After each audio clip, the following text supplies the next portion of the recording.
Hi and welcome back. Now in this chapter, just want to give a brief review on the users when it comes to your SQL databases. Now over here, I am connecting on to one of our existing Azure SQL databases that we had provisioned in the earlier chapters. Now, when you go ahead and create an Azure SQL database server, over there you will specify a login name and a password. So this is the administrator login name and password that you can go ahead and use to log into the database server. So I would be connected on to the database server. Now we can go ahead and create additional SQL users that can go ahead and connect onto this database server. So over here, I'm going to go ahead and enter some commands. So firstly, I'm going to go ahead and create a new login. So when it comes to Microsoft SQL Server, if you want another user to go ahead and log into the database server, you have to go ahead and create a login. Then you can go ahead and create a user that is linked on to that login.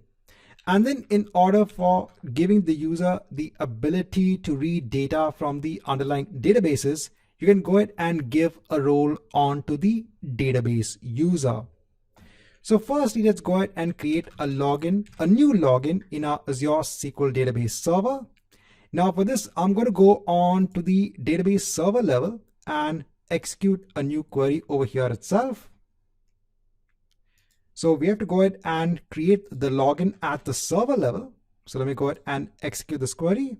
So that's done. Now, in order to go ahead and create a user, I'm going to go on to the database for which you want to go ahead and create the user based on that login. So let me go ahead and right click on the database and execute a new query. And over here, let me go ahead and create the user based on that login.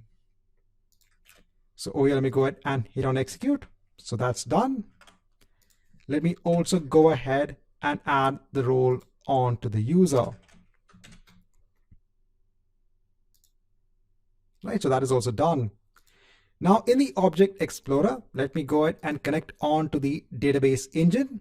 So over here, it's the same database server, but now let me go ahead and give the new user details.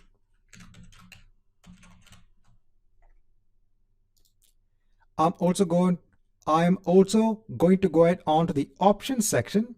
And over here in the additional connection parameters, I'm going to go ahead and specify the name of the database.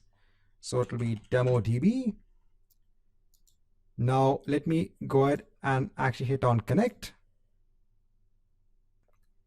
And now over here you can see, so this will just take a minute, that you're connected as the new SQL user. Over here you can see the DemoDB database. If you go on to the tables, you should be able to see the tables within the database itself. So you can actually go ahead and create new SQL users in your database server.